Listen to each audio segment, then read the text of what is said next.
Hi എല്ലാവർക്കും പുതിയൊരു വീഡിയോയിലേക്ക് സ്വാഗതം. അപ്പോൾ ഇന്നത്തെ വീഡിയോയിൽ ഞാൻ ജസ്റ്റ് എൻ്റെ മുന്നത്തെ ജോബ് റോളിൽ എന്തൊക്കെ റെസ്പോൺസിബിലിറ്റീസ് ആണ് ചെയ്തിട്ടുണ്ടായിരുന്നത് എന്നുള്ളത് ജസ്റ്റ് ഒന്ന് ഡിസ്കസ് ചെയ്യാം.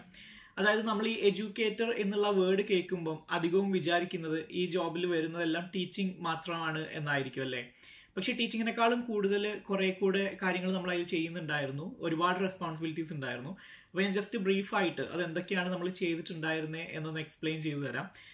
ഈ ഒരു എഡ്യൂക്കേഷൻ ഫീൽഡിലേക്ക് വരാൻ ആഗ്രഹിക്കുന്നവർക്ക് അല്ലെങ്കിൽ ട്രൈ ചെയ്യുന്നവർക്ക് അതൊരു യൂസ്ഫുൾ ആയിരിക്കും.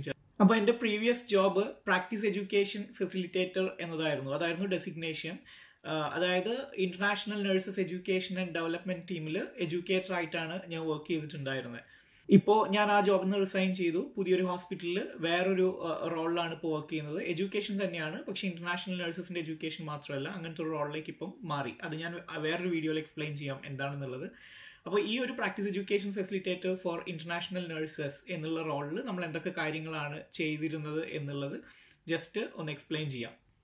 അപ്പോൾ എൻ്റെ റോളിൽ ഞാൻ ചെയ്തുകൊണ്ടിരുന്ന മെയിൻ ആയിട്ടുള്ള ഒരു കാര്യം ഇന്റർനാഷണൽ നഴ്സസിൻ്റെ റിക്രൂട്ട്മെന്റിനെ സപ്പോർട്ട് ചെയ്യുക എന്നുള്ളതാണ്. അപ്പോൾ നമ്മൾ റിക്രൂട്ട്മെന്റിനെ സപ്പോർട്ട് ചെയ്യുക എന്ന് പറയുമ്പോൾ അതിൽ മെയിനായിട്ട് ഞങ്ങൾ ചെയ്തുകൊണ്ടിരുന്നത്, എഡ്യൂക്കേറ്റേഴ്സ് ചെയ്തുകൊണ്ടിരുന്നത് ഇന്റർനാഷണൽ നഴ്സസിൻ്റെ ഇൻ്റർവ്യൂസ് എടുക്കുകയാണ്. അതായത് നാട്ടിൽ നിന്ന് ഇങ്ങോട്ട് UK വരാനുള്ള നഴ്സസിൻ്റെ ഇൻ്റർവ്യൂസ് നമ്മൾ ഓൺലൈനിലൂടെ കണ്ടക്ട് ചെയ്യുകയാണ് ചെയ്തിട്ടുണ്ടായിരുന്നത്. അപ്പോൾ അതിൽ ആ ഒരു ടീമിൽ ഇൻ്റർവ്യൂവറായിട്ട് വർക്ക് ചെയ്യാനുള്ള ഒരു ഓപ്പർച്യൂണിറ്റി ആ ഒരു ടീമിൽ നിൽക്കുന്ന സമയത്ത് എനിക്ക് കിട്ടിയിട്ടുണ്ട്.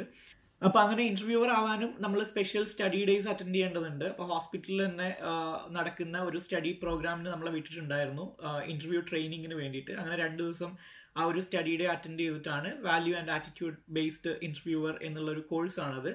അത് അറ്റൻഡ് ചെയ്ത് അതിൽ നമ്മൾ സൈൻ ഓഫ് ആകുമ്പോഴാണ് നമ്മളിങ്ങനെ ഇൻ്റർവ്യൂ ചെയ്യാനൊക്കെ ഉള്ള ഓപ്പർച്യൂണിറ്റീസ് വരുന്നത്.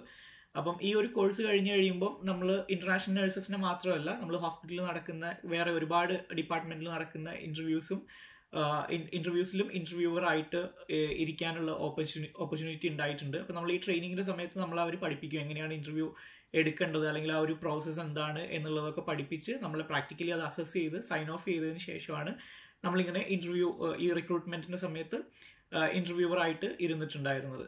പിന്നെ ഈ ഒരു റോളിൽ ചെയ്തിട്ടുണ്ടായിരുന്ന ഒരു കാര്യമാണ് നമ്മൾ ഇന്റർനാഷണൽ നഴ്സസ് നാട്ടിൽ നിന്ന് റിക്രൂട്ട് ചെയ്തവർ ഇവിടെ UK എത്തുന്ന സമയത്ത് അവരെ എയർപോർട്ടിൽ പോയി പിക്ക് ചെയ്യുക എന്നുള്ളത്. അതായത് അവരെ വെൽക്കം ചെയ്യണമല്ലോ, അവർ പുതിയതായിട്ട് ആദ്യമായിട്ട് ഈ ഒരു UK വരുന്നതാണ്. അപ്പോൾ എയർപോർട്ടിൽ അവരെ പിക്ക് ചെയ്യാൻ പോവുക, അവരെ വെൽക്കം ചെയ്യുക.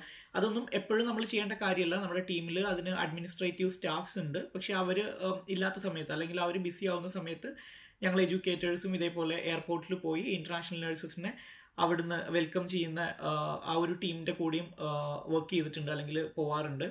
പിന്നെ അതേപോലെ അവർ ഹോസ്പിറ്റലിൽ വന്നു കഴിയുമ്പോഴേക്ക് അവരെ ഹോസ്പിറ്റലിലെല്ലാം കൊണ്ടു നടന്ന് കാണിച്ച് ഒരു ഡിപ്പാർട്ട്മെൻറ്റൽ ഓറിയൻറ്റേഷൻ, എല്ലാ ഹോസ്പിറ്റലിൻ്റെ എല്ലാ ഡിപ്പാർട്ട്മെൻറ്റും കൊണ്ടു നടന്ന് കാണിച്ച് ഓറിയൻറ്റേഷൻ കൊടുക്കുന്നതും നമ്മുടെ ഒരു റെസ്പോൺസിബിലിറ്റി ആയിരുന്നു. പിന്നെ ഈ പുതിയതായിട്ട് വന്നിട്ടുള്ള നഴ്സസിന് ഇൻഡക്ഷൻ പ്രോഗ്രാം കണ്ടക്ട് ചെയ്തിരുന്നതും നമ്മുടെ ടീമാണ്. നമ്മൾ അവരെ ഹോസ്പിറ്റൽ പോളിസീസും അങ്ങനെ ഇനീഷ്യലി അവർ അറിഞ്ഞ് ഇരിക്കേണ്ട കാര്യങ്ങൾ, UK കുറിച്ചും അതേപോലെ നമ്മുടെ NMC കുറിച്ചും NHSനെ കുറിച്ചൊക്കെ അറിഞ്ഞിരിക്കേണ്ട കാര്യങ്ങളൊക്കെ അവരെ ട്രെയിൻ ചെയ്യുന്ന പ്രോഗ്രാമായിരുന്നു ഇൻഡക്ഷൻ പ്രോഗ്രാം. ഒരു ഇനീഷ്യൽ 1 വീക്ക് അവർക്ക് ഇൻഡക്ഷൻ പ്രോഗ്രാമാണ് ഉണ്ടായിരിക്കുക. അപ്പം ആ ഒരു ഇൻഡക്ഷൻ പ്രോഗ്രാമും കോർഡിനേറ്റ് ചെയ്തിരുന്നത് അല്ലെങ്കിൽ അതേപോലെ അതിൽ ചില ട്രെയിനിങ്സ് ഒക്കെ കൊടുത്തിരുന്നതും നമ്മുടെ ടീമിലുള്ള മെമ്പേഴ്സ് തന്നെയാണ്. ഇത് കൂടാതെ ഈ പുതിയതായിട്ട് വരുന്ന നഴ്സസ് UK കഴിയുമ്പം ഇനീഷ്യലി ചെയ്യേണ്ട കുറേ കാര്യങ്ങളുണ്ട്. അതായത് GP രജിസ്ട്രേഷൻ, ഇവിടുത്തെ GP ജനറൽ പ്രാക്ടീഷണർ ക്ലിനിക്കിൽ അവർ രജിസ്റ്റർ ചെയ്യേണ്ടതുണ്ട്. അതേപോലെ ബാങ്ക് അക്കൗണ്ട് ഓപ്പൺ ചെയ്യുന്നത്, അവരുടെ BRP കാർഡ് കളക്ട് ചെയ്യുന്നത്, അവരുടെ അക്കോമഡേഷൻ സോർട്ട് ചെയ്ത് കൊടുക്കുന്നത്, ഇതിലെല്ലാം നമ്മൾ എഡ്യൂക്കേറ്റേഴ്സ് ഇൻവോൾവ് ആവാറുണ്ട്. ഇതിനെല്ലാം അഡ്മിനിസ്ട്രേറ്റീവ് സ്റ്റാഫ് ഉണ്ടാവും നമ്മളെ സപ്പോർട്ട് ചെയ്യാൻ. അഡ്മിനിസ്ട്രേറ്റീവ് സ്റ്റാഫ് ആയിരിക്കും മെയിനായിട്ട് അത് കോർഡിനേറ്റ് ചെയ്യുന്നത്. പക്ഷേ നമ്മൾ ആ സെയിം ടീമിലെ മെമ്പർ എന്നുള്ള രീതിയിൽ ഇങ്ങനെയുള്ള എല്ലാ കാര്യങ്ങളും നമ്മൾ ഇൻവോൾവ് ചെയ്യാറുണ്ട്, അല്ലെങ്കിൽ നമ്മൾ ഹെൽപ്പ് ചെയ്യാറുണ്ട്. പിന്നെ അടുത്തതായിട്ടാണ് നമ്മുടെ മെയിൻ റോൾ വരുന്നത്, അതായത് ടീച്ചിങ്. അപ്പോൾ ടീച്ചിങ്ങിൽ മെയിനായിട്ട് നമ്മൾ ചെയ്തുകൊണ്ടിരുന്നത് ഓസ്കി ടീച്ചിങ് കൊടുക്കുക, ഓസ്കി ട്രെയിനിങ് കൊടുക്കുക എന്നുള്ളതാണ്. ഓസ്കി ഒട്ടുമിക്ക ആൾക്കാർക്കും അറിയായിരിക്കും, ഒബ്ജക്റ്റീവ് സ്ട്രക്ചേർഡ് ക്ലിനിക്കൽ എക്സാമിനേഷൻ. നമ്മൾ നാട്ടിൽ നിന്ന് അല്ലെങ്കിൽ ഓവർസീസ് നഴ്സസ് UK വരുമ്പോഴേക്കും ഇവിടെ രജിസ്ട്രേഷൻ കിട്ടണമെങ്കിൽ അവർ അറ്റൻഡ് ചെയ്യേണ്ട ഒരു പ്രാക്ടിക്കൽ എക്സാമാണ് ഓസ്കി എന്ന് പറയുന്നത്. അപ്പം ആ ഓസ്കി ട്രെയിൻ ചെയ്യുക എന്നതായിരുന്നു ഈ ഒരു റോളിൽ നിൽക്കുമ്പോൾ നമ്മുടെ മെയിൻ റെസ്പോൺസിബിലിറ്റി. ബാക്കിയെല്ലാം അതിൻ്റെ കൂടെ നമ്മൾ ചെയ്യുന്ന കാര്യങ്ങളാണ്. പക്ഷെ നമ്മുടെ ടീച്ചിങ് സൈഡിലേക്ക് വരുമ്പോഴേക്കും നമ്മൾ പുറത്തുനിന്ന് വരുന്ന നഴ്സസിന് ഓസ്കി ട്രെയിനിങ് കൊടുക്കുകയാണ് മെയിനായിട്ട് ചെയ്തിട്ടുണ്ടായിരുന്നത്.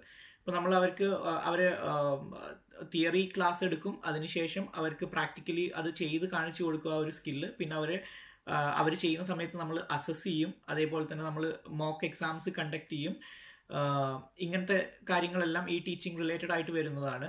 പിന്നെ അതിൻ്റെ കൂടെ തന്നെ ഈ ഓസ്കി മെറ്റീരിയൽസ് നമ്മൾ പഠിപ്പിക്കാൻ വേണ്ട മെറ്റീരിയൽസ് പ്രിപ്പയർ ചെയ്യുക എന്നുള്ളതും നമ്മുടെ റെസ്പോൺസിബിലിറ്റി ആയിരുന്നു. പിന്നെ ഈ ഓസ്കി കണ്ടക്ട് ചെയ്യുന്നത് NMC ആണ്, നമ്മുടെ നഴ്സിംഗ് ആൻഡ് മിഡ്വൈഫറി കൗൺസിലാണ്. അപ്പോൾ അവർ സെറ്റ് ചെയ്തേക്കുന്ന കുറേ സ്റ്റാൻഡേർഡ്സും അല്ലെങ്കിൽ മാർക്കിംഗ് ക്രൈറ്റീരിയ ഒക്കെ ഉണ്ട്.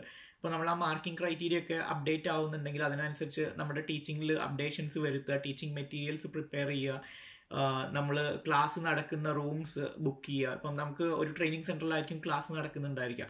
അപ്പോൾ ആ ക്ലാസ് നടക്കുന്ന ഏതൊക്കെ ക്ലാസ് റൂംസ് ആണ് നമുക്ക് ഇത് ട്രെയിനിങ് കണ്ടക്ട് ചെയ്യാൻ ഓരോ ദിവസം വേണ്ടതെന്നുള്ളത് ബുക്ക് ചെയ്യുക. അങ്ങനെയുള്ള കാര്യങ്ങളെല്ലാം നമ്മുടെ ഈ റോളിൽ വരുന്നത് തന്നെയായിരുന്നു. ഓസ്കി ട്രെയിനിങ് കൊടുക്കുക മാത്രമല്ല, അവർ ഓസ്കി എക്സാമിന് പോകുമ്പോഴേക്ക് UK ഓരോ ഡിഫറെൻറ്റ് യൂണിവേഴ്സിറ്റിയിൽ വെച്ചിട്ടാണ് ഈ എക്സാംസ് നടക്കുന്നത്. അപ്പം ഈ നഴ്സസ് ഈ എക്സാം അറ്റൻഡ് ചെയ്യാൻ പോകുന്ന സമയത്ത് അവരുടെ കൂടെ ട്രാവൽ ചെയ്യുക എന്നുള്ളതും കൂടെ നമ്മുടെ ജോബിൽ വരുന്ന ഒരു റെസ്പോൺസിബിലിറ്റി ആയിരുന്നു. അതും ചിലപ്പോൾ അഡ്മിൻ സ്റ്റാഫ് പോവും, പക്ഷേ അഡ്മിനിസ്ട്രേറ്റീവ് സ്റ്റാഫ് ഇല്ലാത്ത ടൈമിൽ നമ്മൾ അവരുടെ കൂടെ ട്രാവൽ ചെയ്ത് അവിടെ സ്റ്റേ ചെയ്ത് അവർ എക്സാം കഴിഞ്ഞ് അവരെ തിരിച്ച് സേഫ് ആയിട്ട് കൊണ്ടുവരിക എന്നുള്ളതും കൂടെ നമ്മുടെ ഒരു റെസ്പോൺസിബിലിറ്റി ആയിരുന്നു. കാരണം ഈ ഇന്റർനാഷണൽ നഴ്സസ് UK ആദ്യമായിട്ട് വന്നിട്ടുള്ള ആൾക്കാരായിരിക്കാം. അപ്പോൾ അവർക്ക് യൂണിവേഴ്സിറ്റി എവിടെയാണെന്നോ അല്ലെങ്കിൽ എങ്ങനെ അങ്ങോട്ട് ട്രാവൽ ചെയ്യാന്നുള്ളതൊക്കെ അത്ര ഫെമിലിയർ ആയിരിക്കണമെന്നില്ല. അപ്പോൾ അതുകൊണ്ട് അവർക്ക് ഫുൾ സപ്പോർട്ട് കൊടുത്ത് അവരുടെ കൂടെ ട്രാവൽ ചെയ്ത് അവരെ എക്സാം ഫിനിഷ് ചെയ്ത് അവരെ തിരിച്ച് ഹോസ്പിറ്റലിലേക്ക് കൊണ്ടുവരിക എന്നുള്ളതും നമ്മുടെ റോളിലുള്ളൊരു കാര്യമായിരുന്നു.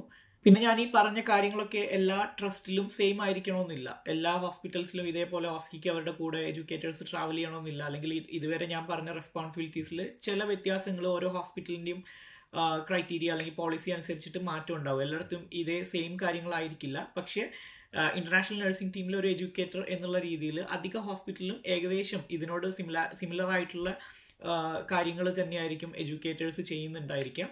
വേറൊരു റെസ്പോൺസിബിലിറ്റി ആയിരുന്നു നമ്മൾ പാസ്റ്റോറൽ സപ്പോർട്ട് കൊടുക്കുക എന്നുള്ളത്. പാസ്റ്റോറൽ സപ്പോർട്ട് എന്നുള്ളത് കൊണ്ട് ഉദ്ദേശിക്കുന്നത് നമ്മൾ ഈ വരുന്ന നഴ്സസ് എല്ലാം വേറെ രാജ്യത്ത് നിന്ന് അവരെ ഫാമിലി എല്ലാം അവിടെ വിട്ടിട്ട് UK വന്നിട്ടുള്ളവരാണ്. അപ്പോൾ അവർ കടന്നു പോകുന്നത് ഒരു ഡിഫറെൻറ്റ് കൈൻഡ് ഓഫ് ഫീലിങ്ങിലൂടെ ആയിരിക്കും. ഒരു മിക്സ്ഡ് ഇമോഷൻ ആയിരിക്കും. ഫാമിലിനെ എല്ലാം വിട്ടിട്ട് വന്നതിൻ്റെ പ്രശ്നങ്ങൾ, ഒരുപാട് കാര്യങ്ങൾ സോർട്ട് ചെയ്യാനുണ്ടായിരിക്കും. UK ആദ്യമായിട്ട് വന്നതാണ്, ഇവിടുത്തെ ഒരുപാട് കാര്യങ്ങൾ, അവരുടെ എക്സാംസിൻ്റെ വറീസ്, അങ്ങനെ കുറേ ഇമോഷണൽ ആയിട്ടുള്ള സൈക്കോളജിക്കൽ ആയിട്ടുള്ള സ്ട്രെസ്സിലൂടെ അവർ കടന്നു പോകുന്നുണ്ടായിരിക്കും. അപ്പോൾ നമ്മൾ ആ ടൈമിൽ അവർക്ക് പാസ്റ്റോറൽ സപ്പോർട്ട് കൊടുക്കുക എന്നുള്ളതും ഈ ഒരു റോളിൽ വരുന്ന ഇമ്പോർട്ടൻ്റ് ആയിട്ടുള്ള റെസ്പോൺസിബിലിറ്റിയാണ്. അതായത് നമ്മൾ നഴ്സസിന് സൈക്കോളജിക്കൽ സപ്പോർട്ട് കൊടുക്കുക, അല്ലെങ്കിൽ അവർക്ക് എന്തെങ്കിലും ഇഷ്യൂസ് ഉണ്ടോ, അവർ ഓക്കെ ആണോ എന്നുള്ളത് നമ്മൾ എപ്പോഴും റെഗുലറായിട്ട് ചെക്ക് ചെയ്തുകൊണ്ടേയിരിക്കും. അവർക്ക് വെൽഫെയർ ചെക്ക് ഉണ്ട്. നമ്മൾ വാർഡിലൊക്കെ അവരെ പോയി വിസിറ്റ് ചെയ്ത് അവരെല്ലാം ഓക്കെ ആണോ, അവർക്ക് എന്തെങ്കിലും ഇഷ്യൂസ് ഉണ്ടോ എന്നുള്ളത് ചോദിക്കും. എന്തെങ്കിലും ഇഷ്യൂസ് ഉണ്ടെങ്കിൽ അത് നമുക്ക് സോർട്ട് ചെയ്ത് കൊടുക്കാൻ പറ്റുന്നതാണെങ്കിൽ നമ്മൾ സോർട്ട് ചെയ്ത് കൊടുക്കുക. അല്ലെങ്കിൽ ആർക്കാണോ നമുക്ക് എസ്കലേറ്റ് ചെയ്യാൻ പറ്റുന്നത്, ആർക്കാണോ സപ്പോർട്ട് ചെയ്യാൻ പറ്റുന്നത് ആ ഒരു ടീമിലേക്ക് എസ്കലേറ്റ് ചെയ്യുക എന്നുള്ളതും നമ്മൾ ചെയ്തുകൊണ്ടിരുന്ന കാര്യമാണ്. അപ്പോൾ പാസ്റ്റോറൽ സപ്പോർട്ട് കൊടുക്കുക എന്നുള്ളത് ഇമ്പോർട്ടൻ്റ് ആയിട്ടുള്ളൊരു റോളാണ് ഈ ഒരു എഡ്യൂക്കേഷൻ ഇതിൽ നിൽക്കുമ്പോൾ, ഇന്റർനാഷണൽ നഴ്സസിൻ്റെ എഡ്യൂക്കേറ്റർ എന്നുള്ള രീതിയിൽ നിൽക്കുന്ന സമയത്ത്. അപ്പോൾ നമ്മൾ മനസ്സിലാക്കേണ്ടത് ഇതിൽ ടീച്ചിങ് മാത്രമല്ല, ടീച്ചിങ്ങിനേക്കാളും കൂടുതൽ കുറേ കാര്യങ്ങളും കൂടെ ഇൻവോൾവ് ആവുന്നുണ്ട്. പിന്നെ നമ്മുടെ ഈ ഓവർസീസ് നഴ്സസ്, പുറത്തുനിന്ന് വന്നിട്ടുള്ള നഴ്സസ് ഇവിടുത്തെ ഒരു സിസ്റ്റം ഒക്കെ ആയിട്ട് അല്ലെങ്കിൽ ഹോസ്പിറ്റലായിട്ട് നമ്മുടെ UK ആയിട്ട് കംപ്ലീറ്റ്ലി ഒന്ന് സെറ്റിൽ ആവുന്നത് വരെ അവരുടെ ആ ട്രാൻസിഷൻ ടൈമിൽ അവരെ സപ്പോർട്ട് ചെയ്യുക, അവരുടെ ഒരു ഫസ്റ്റ് പോയിന്റ് ഓഫ് കോണ്ടാക്റ്റ് ആയിട്ട് ആക്ട് ചെയ്യുക എന്നുള്ളതും നമ്മൾ ചെയ്തുകൊണ്ടിരുന്ന കാര്യമാണ് ഈ ഒരു ടീമിൽ നിൽക്കുന്ന സമയത്ത്. പിന്നെ ഇതൊന്നും അല്ലാതെ നമ്മുടെ ട്രസ്റ്റിൽ, നമ്മുടെ ഹോസ്പിറ്റലിൽ നടക്കുന്ന വേറെ ഒരുപാട് എഡ്യൂക്കേഷണൽ ആക്ടിവിറ്റീസിൽ നമ്മൾ ഇൻവോൾവ് ആവാറുണ്ട്. അത് ഇന്റർനാഷണൽ നഴ്സസിൻ്റെ ട്രെയിനിങ് മാത്രമല്ല, അതല്ലാതെ വേറെ ജനറലായിട്ട് നടക്കുന്ന കുറേ പ്രോഗ്രാംസ്, കുറേ എഡ്യൂക്കേഷൻ റിലേറ്റഡ് ആയിട്ടുള്ള പ്രോഗ്രാംസിൽ, അതായത് പ്രിസെപ്റ്റർഷിപ്പ് എഡ്യൂക്കേഷൻ, വാർഡ് ട്രാൻസിഷൻ സപ്പോർട്ട്, അങ്ങനെ സിമുലേഷൻ ട്രെയിനിങ്, ഇങ്ങനെയെല്ലാം ഉള്ള ടീമിലെല്ലാം നമ്മൾ ക്ലിനിക്കൽ സ്കിൽസ് ട്രെയിനിങ്, ഇതിലെല്ലാം എന്തെങ്കിലും സ്റ്റാഫിൻ്റെ ഷോർട്ടേജ് വരുമ്പോൾ, എഡ്യൂക്കേറ്റേഴ്സിൻ്റെ ഷോർട്ടേജ് വരുമ്പോൾ, അല്ലെങ്കിൽ അവർക്ക് സപ്പോർട്ട് വേണമെന്നുള്ള സമയത്ത് നമ്മൾ അതിലും പോയി അവരെ സപ്പോർട്ട് ചെയ്യാറുണ്ട്. അപ്പം ഇന്റർനാഷണൽ നഴ്സസിൻ്റെ എഡ്യൂക്കേഷൻ മാത്രമല്ല, ഇതിലാണ് നമ്മൾ മെയിൻ ബേസ് ചെയ്തിരിക്കുന്നതെങ്കിലും ബാക്കിയുള്ള ഹോസ്പിറ്റലിലുള്ള എല്ലാ എഡ്യൂക്കേഷൻ പ്രോഗ്രാംസിലും നമ്മൾ പോയി ഇൻവോൾവ് ആവാറുണ്ട് അവിടെ അങ്ങനെ ഒരു റിക്വയർമെന്റ് ഉള്ള സമയത്ത്. പിന്നെ ഈ നഴ്സസ് ഓസ്കി കഴിഞ്ഞ് വാർഡുകളിലേക്ക് ഒക്കെ പോയി കഴിഞ്ഞാലും, ഓസ്കി പാസ്സായി അവർ വാർഡിൽ സെറ്റിൽ ആയി കഴിഞ്ഞാലും നമ്മൾ അവരെ ഇടയ്ക്ക് ചെന്ന് വിസിറ്റ് ചെയ്യും. അവർ ഓക്കെ ആണോ, എന്തെങ്കിലും ഇഷ്യൂസ് ഉണ്ടോ എന്നൊക്കെ ചോദിക്കും. അതുകൂടാതെ ഓരോ വാർഡിലുള്ള മാനേജേഴ്സും അല്ലെങ്കിൽ വാർഡിലുള്ള എഡ്യൂക്കേറ്റേഴ്സും ആയിട്ട് നമ്മുടെ ടീം എപ്പോഴും കണക്റ്റഡ് ആയിരിക്കും. അപ്പോൾ നമ്മൾ അവരുമായിട്ടും ചെക്ക് ചെയ്തുകൊണ്ടേയിരിക്കും. ഇപ്പോൾ നമ്മൾ പുതിയതായിട്ട് ജോയിൻ ചെയ്ത ഒരു നഴ്സ് ഓസ്കി കഴിഞ്ഞ് ഒരു വാർഡിലേക്ക് പോയി, അതോടെ നമ്മുടെ റെസ്പോൺസിബിലിറ്റി തീരുന്നില്ല. അപ്പോൾ നമ്മൾ ചെക്ക് ചെയ്തുകൊണ്ടിരിക്കും. വാർഡ് മാനേജേഴ്സായിട്ട് അല്ലെങ്കിൽ വാർഡിലുള്ള എഡ്യൂക്കേറ്റേഴ്സായിട്ട് നമ്മൾ എപ്പോഴും ആ ഒരു കോൺടാക്റ്റ് കീപ്പ് ചെയ്ത് നമ്മൾ ചോദിക്കും, ഈ നഴ്സ് എങ്ങനെയുണ്ട്, അവർ ഓക്കെ ആണോ, അവർ സെറ്റിൽ ആവുന്നുണ്ടോ, അവർക്ക് ഇനി എന്തെങ്കിലും സ്പെഷ്യൽ ട്രെയിനിങ്സ് വേണ്ടതുണ്ടോ, അവരുടെ സ്കിൽസോ ഒക്കെ ഇമ്പ്രൂവ് ചെയ്യാൻ വേണ്ടിയിട്ട് എന്തെങ്കിലും ട്രെയിനിങ്സ് ഒക്കെ അറ്റൻഡ് ചെയ്യേണ്ടതുണ്ടോ എന്നുള്ളതെല്ലാം നമ്മൾ ചെക്ക് ചെയ്തുകൊണ്ടേയിരിക്കും. ഇത് കൂടാതെ അവർക്ക് എന്തെങ്കിലും ഫെർദർ എഡ്യൂക്കേഷന് ഉള്ള ആഗ്രഹമുള്ളവരാണെങ്കിൽ, അതായത് ഇത് ഓസ്കി എല്ലാം കഴിഞ്ഞ് അവർ രജിസ്റ്റേർഡ് നഴ്സായി കഴിഞ്ഞതിന് ശേഷം അവർക്ക് ഇനി CPDs എന്തെങ്കിലും കണ്ടിന്യൂസ് പ്രൊഫഷണൽ ഡെവലപ്മെൻറ്റ് അല്ലെങ്കിൽ എഡ്യൂക്കേഷൻ ചെയ്യാനൊക്കെ താല്പര്യമുണ്ടോ എന്നുള്ളത് ചെക്ക് ചെയ്ത് അതിന് വേണ്ടിയിട്ടുള്ള കാര്യങ്ങൾ ചെയ്തു കൊടുക്കുക എന്നുള്ളതും കൂടെ നമ്മുടെ ഈ റോളിൽ നമ്മൾ ചെയ്തുകൊണ്ടിരുന്ന കാര്യമാണ്. അപ്പോൾ ഞാൻ നേരത്തെ പറഞ്ഞതുപോലെ ഓരോ ഹോസ്പിറ്റലിലും ഈ എഡ്യൂക്കേറ്റേഴ്സ് ചെയ്യുന്ന കാര്യങ്ങളിൽ ചെറിയ വ്യത്യാസം ഉണ്ടായിരിക്കും. ഇത് എക്സാക്ട്ലി ഇത് തന്നെ ആവണമെന്നില്ല. പക്ഷേ ഞാൻ മുമ്പ് വർക്ക് ചെയ്ത ഹോസ്പിറ്റലിൽ as A practice education facilitator നമ്മൾ ചെയ്തുകൊണ്ടിരുന്ന കാര്യങ്ങളാണ് ഇതെല്ലാം, ഇപ്പം ഞാൻ മെൻഷൻ ചെയ്തതെല്ലാം. ഇതല്ലാതെയും ഒരുപാട് കാര്യങ്ങൾ നമ്മൾ ഹോസ്പിറ്റലിൽ ഡയറക്റ്റ്ലി അല്ലെങ്കിൽ ഇൻഡയറക്ട്ലി ഇൻവോൾവ് ആവുന്ന കാര്യങ്ങളുണ്ട്. ഞാനിതിൽ മെയിനായിട്ട് നമ്മൾ ഫോക്കസ് ചെയ്യുന്ന കുറച്ച് കാര്യങ്ങൾ മാത്രമേ മെൻഷൻ ചെയ്തിട്ടുള്ളൂ. അപ്പം ഇങ്ങനെയുള്ള എഡ്യൂക്കേഷൻ റോളിലേക്ക് വരുന്ന ആർക്കെങ്കിലും ഇത് ചിലപ്പോൾ യൂസ്ഫുൾ ആവും എന്ന് വിചാരിച്ചിട്ടാണ് ഈ ഒരു വീഡിയോ ചെയ്തത്.